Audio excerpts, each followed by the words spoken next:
안녕하세요. 아주 작은 습관의 힘, 네 번째 법칙, 만족스러워야 달라진다의 챕터 16, 어떻게 매일 반복할 것인가 읽어드리겠습니다. 1993년 캐나다 에버츠퍼드의 한 은행이 트렌트 다이어 스미드라는 23살의 주식 중개인을 고용했다. 에버츠퍼드는 밴쿠버 인근 한적한 곳에 위치한 비교적 작은 교외 지역으로 큰 비즈니스 거래들이 이루어지고 있었다. 다이어 스미드는 신참이었고 아무도 그에게 많은 것을 기대하지 않았다. 하지만 그는 간단한 습관 덕분에 빠르게 발전해 나갔다. 다이어 스미드는 매일 아침 책상에 동그란 통 2개를 가져다 놓았다. 통 하나에는 클립 120개가 들어있었는데 그는 이것을 측정 신호로 삼았다. 다른 통은 빈 통이었다. 그는 매일 2개의 통을 책상에 놓고 영업 전화를 걸었다. 전화 한 통을 끝내면 클립이 가득 든 통에서 클립 하나를 빼서 빈 통에 옮겨 담고 다음 과정을 시작했다. 매일 아침 저는 통 하나에 클립 120개를 담아둡니다. 그리고 다른 통에 클립을 죄다 옮길 때까지 전화를 겁니다. 그 결과 18개월 만에 다이어 스미드는 회사에 $500만 벌어다 주었다. 연봉은 $75,000를 받게 되었는데 지금으로 치면 $125,000 정도다. 오래지 않아 그는 6자리, 즉 $100,000대의 연봉을 받으며 다른 회사로 옮겼다. 나는 이 기술을 클립 전략이라고 부른다. 수년 이상 독자들로부터 다양한 방식으로 이 전략을 사용했다는 이야기를 듣고 있다. 한 여성은 책 한 페이지를 쓸 때마다 통 하나에서 다른 통으로 머리핀을 옮겼다. 한 남성은 푸시업 한 세트를 할 때마다 캔 하나에서 다른 캔으로 구슬을 옮겼다. 과정을 하나씩 해내는 것은 만족스러운 경험이다. 클립이나 머리핀, 구슬을 옮기는 것 같은 시각적 측정 수단은 우리가 과정 하나하나를 해냈다는 것을 명확히 보여주는 증표가 된다. 이런 것들은 우리의 행동을 강화하고 어떤 활동에 대한 즉시적 만족감을 높인다. 시각적 측정 수단들은 여러 가지가 가능하다. 식습관 일지, 운동 일지, 펀칭용 고객 카드, 심지어 책의 페이지 숫자까지 광범위하다. 하지만 아마도 그런 과정을 측정하는 최선의 방법은 습관 추적일 것이다.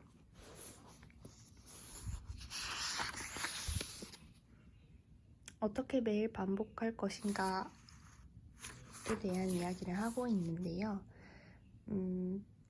가시적으로 보여주면 된다라고 이야기를 하고 있고, 내가 무언가를 계속 하고 있다라는 시각적으로 보여지는 무언가를 하면 된다. 그렇게 얘기를 하고 있습니다. 바로 그 다음 읽어볼게요. 벤저민 프랭클린의 마지막 선물. 습관 추적은 어떤 습관적 행동을 했는지 여부를 측정하는 간단한 방법이다. 가장 기본적인 형태는 달력을 하나 놓고 매일 일상적인 일들을 했을 때 X표기를 하는 것이다. 예를 들어 월요일, 수요일, 금요일에 명상을 했다면 각각의 날짜에 X가 표시된다. 시간이 흐르면서 달력은 습관이 쭉 이어진 흔적을 그릴 것이다. 많은 사람이 이 습관 추적을 이용했는데 아마도 가장 유명한 사람은 벤저민 프랭클린일 것이다. 그는 20살이 되었을 때 어딜 가든 작은 노트 한 권을 가지고 다니면서 13가지 습관을 실행했는지 추적했다. 그 목록에는 시간을 낭비하지 말고 뭔가 유용한 일을 할 것, 하찮은 잡담을 피할 것 같은 목표들이 적혀 있었다. 프랭클린은 매일 하루를 마무리하면서 노트를 펼쳐 자신이 한 일들을 기록했다. 나중에 프랭클린은 이를 대중화하여 인류의 습관 추적이라는 큰 선물을 남겼다. 제리 사인펠드는 유머를 글로 써두는 습관을 확인하고자 습관 추적을 이용했다. 그는 코미디언이라는 다큐멘터리에서 자신의 목표는 한 가지, 매일같이 유머를 기록하는 것이라고 설명했다. 그는 어떤 유머가 쓸만한지 그렇지 않은지 자신에게 영감을 불어일으키는지 아닌지는 신경 쓰지 않았다. 그저 떠오른 유머와 그것을 계속 써나가는 데만 집중했다. 이들의 사례에서 볼 수 있듯이 흐름을 끊지 마라는 매우 강력한 주문이다. 영업 전화를 돌리는 흐름을 끊지 마라. 그래야 성공적인 비즈니스 장부를 만들어낼 수 있다. 운동 흐름을 끊지 마라. 그래야 기대한 것보다 빠르게 몸을 만들 수 있다. 매일 창작의 흐름을 끊지 마라. 그래야 인상적인 포트폴리오를 만들어낼 수 있다. 습관 추적은 행동 변화의 다양한 법칙들을 더욱 강화해서 강력한 효과를 발휘한다. 동시에 행동을 분명하고 매력적이고 만족스럽게 만들어준다. 습관 추적의 이점을 하나씩 살펴보자. 2.1. 습관 추적은 분명하다. 마지막 행동을 기록하는 것은 다음 행동을 촉발하는 기제가 될 수 있다.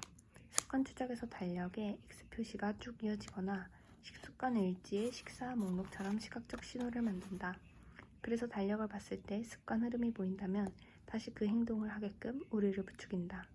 살을 뺀다든지 금연을 한다든지 혈압을 낮추는 등 목표로 가는 과정을 이처럼 시각적으로 추적하는 사람들이 훨씬 더 많이 그 일을 달성해낸다는 연구 결과가 있다. 1600명 이상의 사람들을 대상으로 실시한 연구에서는 식습관 일지를 쓴 사람이 그렇지 않은 사람보다 2배나 더 감량한 것으로 드러났다. 이렇듯 습관 추적이라는 단순한 행동은 변화의 불씨가 될 수 있다. 또한 습관 추적은 우리를 정직하게 만들어준다. 대부분의 사람들은 자기 행동에 관한 관점이 왜곡되어 있다. 우리는 자신이 한 것보다 더 많이 그 행동을 했다고 생각한다. 측정은 이런 맹점을 극복하게 해주며 실제로 매일 무슨 일을 했는지 알려준다. 통에 담긴 클립들은 한눈에 자신이 얼마나 그 일을 했는지 또는 하지 않았는지 알려준다. 증거가 눈앞에 분명히 존재할 때 우리는 스스로에게 거짓말을 덜 하게 된다. 2.2. 습관 추적은 매력적이다. 가장 효율적인 형태의 동기는 진전이다. 앞으로 나아가고 있다는 신호를 볼 때 우리는 더욱더 나아가고자 하는 동기가 생긴다. 습관 추적은 동기를 더하는 데 영향을 미칠 수 있다. 각각의 작은 승리들은 욕구를 일으키는 원동력이 된다. 이는 일진이 사나운 날 특히 강력하게 작용한다. 기분이 가라앉았을 때는 이미 했던 일들을 잊기 쉽다.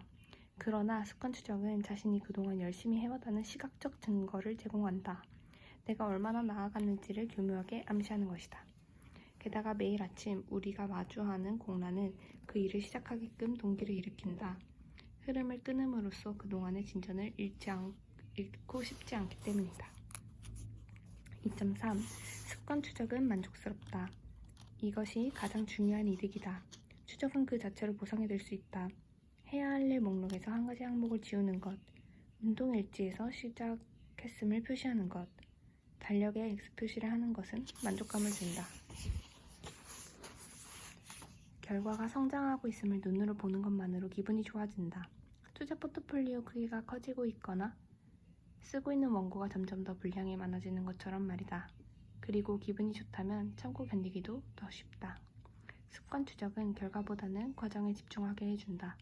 우리는 복근을 만드는 데 집착하지 않고 계속 운동 흐름을 끊지 않고 지속해 나가는 것만으로도 운동을 빼먹지 않는 사람이 된다. 즉, 습관 추적은 첫 번째, 우리에게 행동을 일깨우는 시각적 신호를 만들어내고 두 번째, 자신의 발전을 눈으로 보고 이를 되돌리고 싶지 않다는 내적 동기를 일으키며 세 번째, 성공적으로 습관을 수행하고 기록하는 순간순간 만족감을 느끼게 해준다. 나아가 우리가 원하던 사람이 되어간다는 시각적 증거를 하나씩 쌓아나감으로써 우리에게 즉각적이고 본질적인 만족감을 준다. 아마도 이쯤에서 당신은 궁금해할 것이다. 습관 추적이 그토록 유용하다면 왜 이 책은 이제 와서야 이것에 대해 이야기하는 걸까? 이렇게 많은 이점에도 불구하고 지금까지 그 논의를 미룬 이유는 간단하다. 추적과 측정이라는 개념에 대해 많은 사람들이 거부감을 느끼기 때문이다. 습관을 추적한다고 하면 우리가 세우려고 시도하는 습관과 그 습관을 추적하는 습관 두 가지를 모두 고려해야 하기에 결국 부담스러운 일이 될 수 있다. 다이어트를 하는 것이 힘들어질 때는 칼로리 계산이 번거롭게 느껴진다. 영업 전화를 모두 기록하는 것은 지루한 일이다. 그보다는 덜 먹을 테야, 더 열심히 할 테야, 그걸 하는 걸 잊지 말아야지와 같이 말하는 게 더 쉽게 느껴진다. 그래서 사람들은 내게 이렇게 말한다. 결심 일지를 만들었는데 그걸 계속 사용하길 바라야죠. 일주일 동안 운동한 걸 기록했는데 그러고 그만뒀어요. 나 역시 그랬다. 내가 섭취한 칼로리를 추적하기 위해 식사 일지를 썼던 적이 있다. 나는 가까스로 한 끼를 적고는 포기했다. 추적은 모든 사람이 할 필요도 없고 삶 전체를 측정할 필요도 없다. 하지만 누구나 추적을 통해 큰 효과를 얻을 수 있다. 그것이 아주 일시적이라 할지라도 말이다. 그렇다면 어떻게 해야 더 쉽게 추적할 수 있을까? 먼저 가능하다면 언제든 측정할 수 있도록 추적이 자동적으로 이루어져야 한다. 우리는 이미 놀랄 정도로 부지불식간의 추적 작업을 많이 하고 있다. 신용카드 명세서에는 우리가 얼마나 자주 외식을 했는지가 기록돼 있다. PPT 앱과 시계는 우리가 하루에 몇 보나 걸었는지, 얼마나 잠을 잤는지를 기록한다. 달력에는 매년 우리가 새로운 장소로 얼마나 여행을 갔는지가 기록되어 있다. 일단 이런 기록을 찾아냈다면 매주 또는 매달 달력에 추가로 기록해 복기하면 매일 추적하는 것보다는 훨씬 실용적이다. 모든 시스템이 갖춰졌다면 당신은 가장 중요한 습관 하나만 추적하면 된다. 산발적으로 10가지 습관을 추적하는 것보다는 한 가지 습관을 지속적으로 추적하는 편이 더 낫다. 마지막으로 습관을 실행하고 나서 즉시 측정한 값을 그때그때 기록한다. 행동이 완료됐다는 것은 이를 기록해야 한다는 신호다. 그러면 앞서 언급했던 습관 쌓기 방법과 습관 추적을 다음과 같이 조합할 수 있다. 습관 쌓기 더하기 습관 추적은 현재 습관을 하고 나서 다음 습관을 추적할 것이다. 영업 전화를 끊고 나서 빈통에 클립 하나를 넣을 것이다. 체육관에서 운동 한 세트를 마치고 나서 운동 일지에 기록할 것이다. 식기세척기 안에 접시를 넣고 나서 내가 먹은 것을 기록할 것이다. 이런 전략들은 습관을 추적하기 쉽게 해준다. 습관이 기록하는 걸 즐기지 않는 사람이라도 몇 주 동안 측정을 하면서 통찰이 생기는 것을 발견할 것이다. 자신이 실제로 어떻게 시간을 사용하고 있는지를 확인하는 일은 늘 흥미롭다. 모든 습관의 흔적은 종국에는 어느 한 지점에 이른다. 그리고 중요한 건 측정값 하나하나보다 습관을 궤도로 올리기 위한 좋은 기획을 세우는 것이다.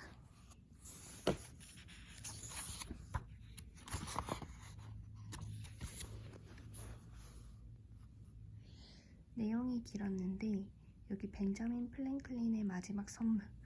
이 벤자민 프랭클린이라는 분이 뭔가 투두리스트 같은 거 이렇게 체크하는 방식, 그런 걸 이제 습관 추적이라는 어떤 이론을 만들었던 사람 같아요.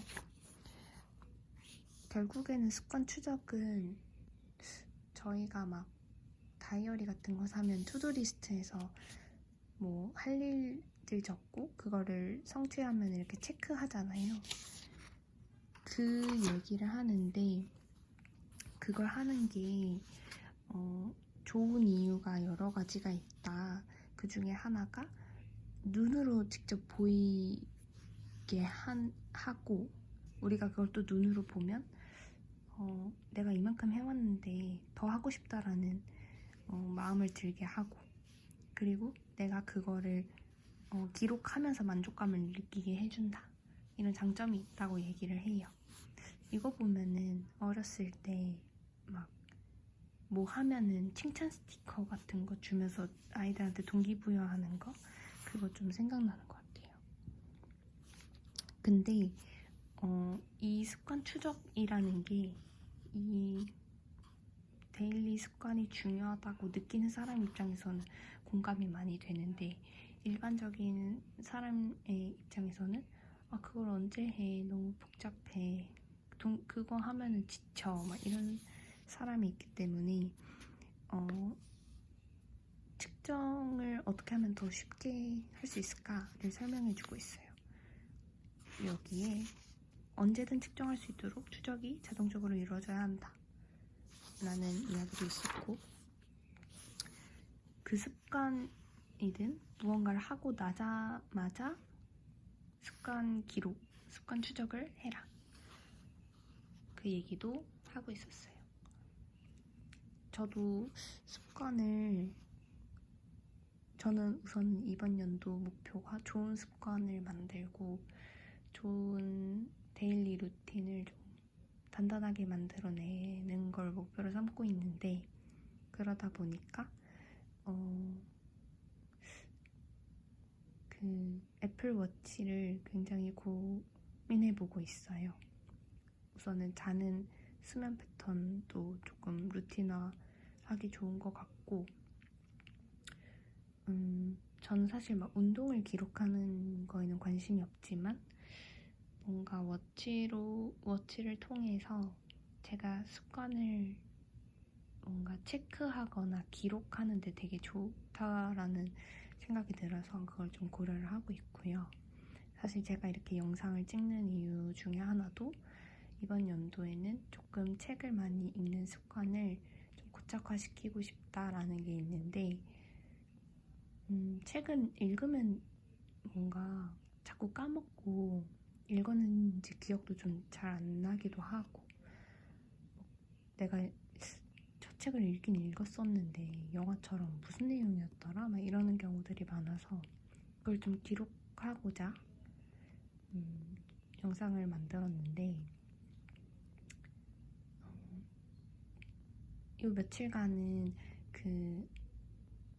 제가 그 핸드폰을 와이파이로 데이터를 좀 덜 쓰는 요금제로 바꾸면서 업로드가 좀 어려워가지고 당분간 잘 못 올리고 있었거든요.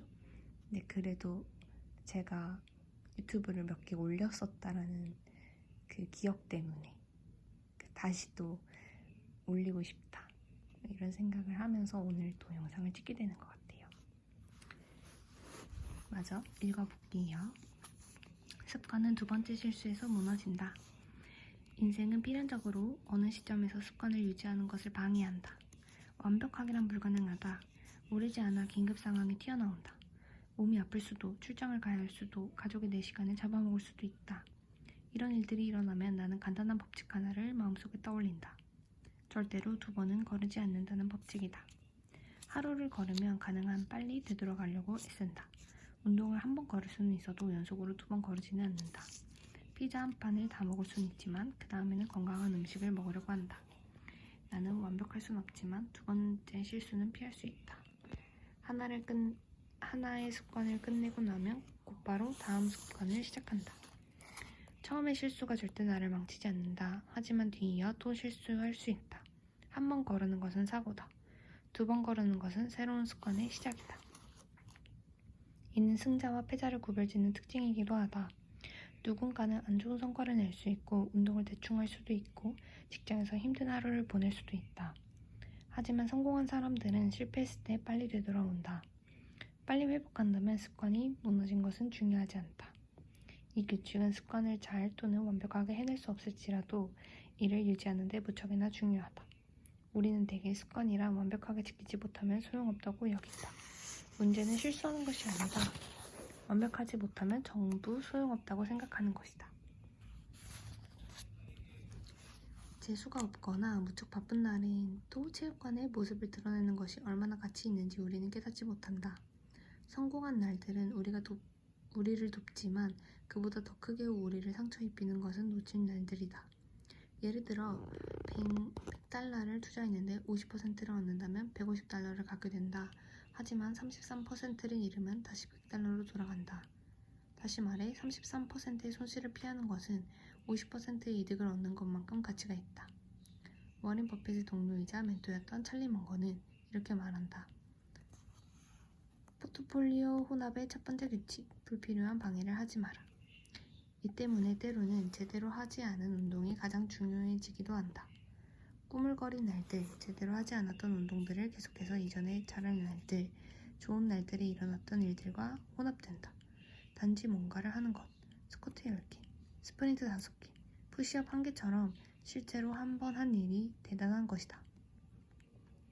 0으로 만들지 마라. 손실이 그동안의 성과를 먹어치우게 두지 마라. 이는 운동을 하는 동안 무엇이 일어나는지에 관한 말이 아니다. 운동을 거르는 유형의 사람들에 관한 것이다. 기분이 좋을 때 훈련이 더 쉬워지긴 하지만 그렇지 않을 때도 모습을 드러내는 게 중요하다. 원하는 것보다 운동을 훨씬 덜 하게 된다 해도 말이다. 체육관에 가서 5분 있는 게 계획의 성과를 높여주진 않는다. 하지만 나의 정체성을 다시 확인할 수 있다. 전부가 아니면 소용없다는 생각은 습관에서 쉽게 탈선하는 위험 요소다. 그리고 또 다른 위험이 있다. 특히 습관 추적을 하고 있다면 말이다. 바로 측정 대상을 잘못 선택하는 일이다. 당신이 레스토랑을 운영한다면 요리사가 일을 잘 해내고 있는지 알고 싶을 것이다. 성공적인 측정 방법 하나는 매일 몇 명의 고객들이 음식값을 지불하는지를 추적하는 방법이다. 고객들이 더 많아지면 음식이 훌륭한 것이다. 고객들이 줄어든다면 뭔가가 잘못되고 있다는 의미다. 하지만 이 한 가지 측정법, 즉 일일 수익은 실제로 일어나는 일의 일부만 보여줄 뿐이다. 누군가 음식에 대한 비용을 지불했다는 게 그 음식을 즐겼다는 걸 의미하지는 않기 때문이다. 불만족스러웠다고 해도 손님들이 무전 취식을 하진 않는다. 사실 수익만을 측정한다면 음식의 질이 점점 떨어지고 있다 해도 홍보나 할인 같은 다른 방법으로 채우고 있을 수도 있다. 따라서 그보다는 얼마나 많은 고객들이 음식 접시를 다 비웠는지, 손님들이 팁을 두고 가는 비율이 얼마나 되는지 같은 것을 추적하는 게 더 효율적일 수도 있다. 특정한 행동을 추적하는 것의 문제는 우리가 본래의 목적이 아니라 숫자에 휘둘리게 된다는 점이다.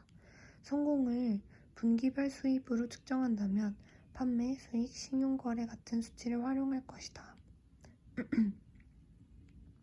속성 다이어트, 해독 주스, 지방 감소 약물들을 이용할 때 몸무게가 줄어드는 것으로 성공을 측정한다면 낮은 숫자를 추구하게 된다. 인간의 마음은 하고 있는 게임이 무엇이든지 이기고 싶어 하기 때문이다. 이런 위험은 우리 삶에서 자주 나타난다. 우리는 의미 있는 일을 해낸 것보다 얼마나 오랜 시간 일했는지에 초점을 맞춘다. 얼마나 건강해졌느냐보다는 천보 걸었느냐를 더 신경 쓴다. 배움, 호기심, 비판적인 사고를 강조하기보다는 규격화된 시험을 위한 교육을 한다. 우리는 측정할 수 있는 것을 믿는다. 문제는 잘못된 측정 도구를 선택했을 때 잘못된 행동을 하게 된다는 점이다. 굿하트의 법칙이 이를 설명한다. 경제학자 찰스 굿하트는 이렇게 말했다. 측정이 목표가 되면 잘 측정하지 못하게 된다. 측정은 안내자로서 큰 그림의 맥락을 부여할 때만 유용하다. 여기에 사로잡히면 안 된다. 숫자 하나하나는 전체 시스템 속에서 피드백을 받은 낱낱의 조각들 뿐이다. 데이터가 주도하는 세상에서 우리는 숫자를 과대평가하는 한편 수명이 짧고 소프트웨어적이고 수령하기 어려운 것들의 가치를 폄하한다. 세상에는 측정 가능한 요소들이 존재한다고 생각한다. 하지만 뭔가 측정할 수 있다고 해서 그것이 중요하다는 의미는 아니다. 정리하면 습관 추적은 적절한 방식으로 이루어져야 한다. 습관을 기록하고 자신의 발전 상태를 추적하는 것이 만족스러울 수 있지만 측정만 중요한 것은 아니다. 발전 상태를 측정하는 많은 방법이 있고 때로는 그것이 완전히 다른 뭔가로 우리의 시선을 돌릴 수 있다. 체중을 재지 않는 다이어트법이 체중 감소에 효율적일 수 있는 이유가 여기에 있다. 저울 눈금이 바뀌지 않는데 숫자에만 집중한다면 다이어트 동기가 묻어질 것이다. 하지만 우리는 숫자 외에도 피부가 더 좋아 보이든지 일찍 일어난다든지 성욕이 올라갔다든지 등을 느낄 수 있다. 이 모든 것이 자신의 발전상을 측정하는 유용한 방식들이다.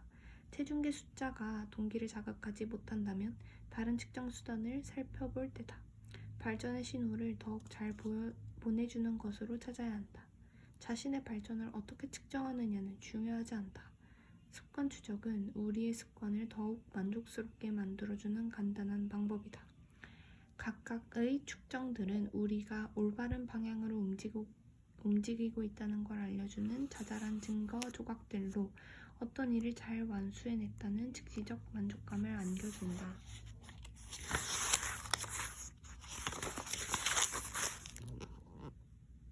습관은 두 번째 실수에서 무너진다의 서머리는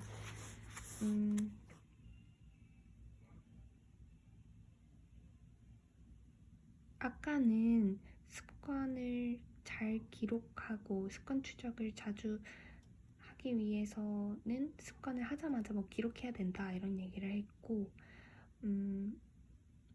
습관이 사람이 완벽하지 않기 때문에 습관이 끊기는 경우들이 발생을 해요.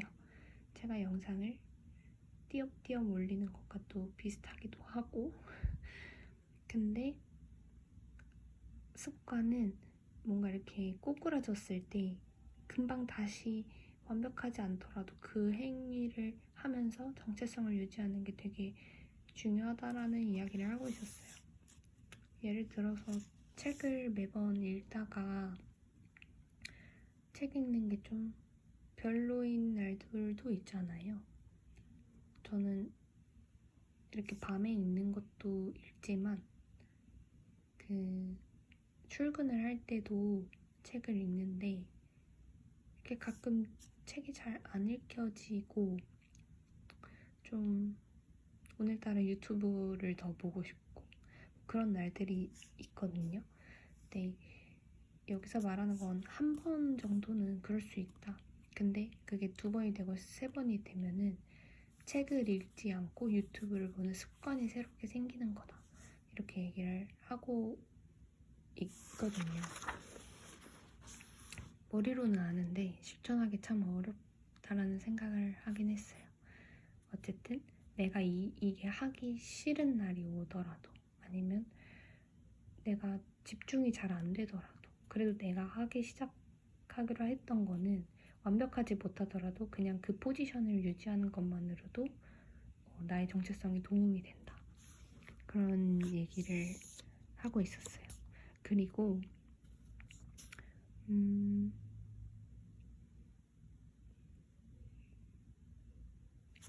여기 또 다른 위험이 있다. 여기서 이제 측정을 뭔가 이렇게 기록물로 남기잖아요. 뭐 X 표시를 한다든지 아니면 뭐 추적을 한다든지 뭐 전날 대비 뭐 어떻게 됐다는 식으로 뭐 한다든지. 근데 이게 내가 나아지는 걸 목적으로 삼고 그거를 이제 궁극적인 목표로 삼아야 되는데 뭐 예를 들어 너무 이 수치에만 집중을 해서 뭐가 중요한지를 잊어버리면 안 된다. 그 얘기를 하고 있었어요. 뭐 예를 들어 내가 책을 읽는 거는 내가 좀 배우는 게 많아지고 사고방식이 좀 넓어지고 이런 것들을 위해서 내가 책을 읽는 건데 뭐 20페이지, 뭐 100페이지 뭐 예를 들어서 하루에 뭐 더 많이 읽고 이렇게 막 다독을 목표로 하면서 제대로 이해하지도 않고 막 책을 막 넘겨버리고 난 달성했어 뭐 이런 거는 아무 의미가 없다는 거죠. 그러면은 서머리 읽어드리고 마무리를 할게요. 우리가 가장 큰 만족감을 느끼는 순간은 과정을 해내고 있다는 느낌을 받을 때다. 습관 추적은 우리가 습관을 이행했다는 걸 간단하게 측정할 수 있는 방법이다.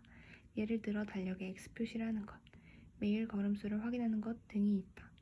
습관 추적이나 여러 시각적 측정 수단들은 어떤 일의 과정을 분명히 보여줌으로써 습관에 대한 만족감을 높인다. 실패의 연쇄 작용을 끊어라.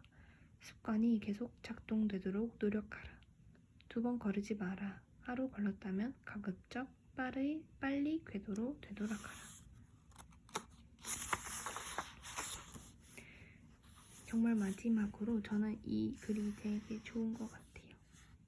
우리가 가장 큰 만족감을 느끼는 순간은 과정을 해내고 있다는 느낌을 받을 때다. 저도 이렇게 책 읽는 게 한 번 안 하고 시작할 때 다시 집기가 참 핸드폰을 들기가 참 어려웠는데 그래도 이 영상을 올릴 생각에 뭔가 큰 만족감이 오고 있습니다. 다음번에도 영상으로 찾아뵐게요. 좋은 밤 되세요.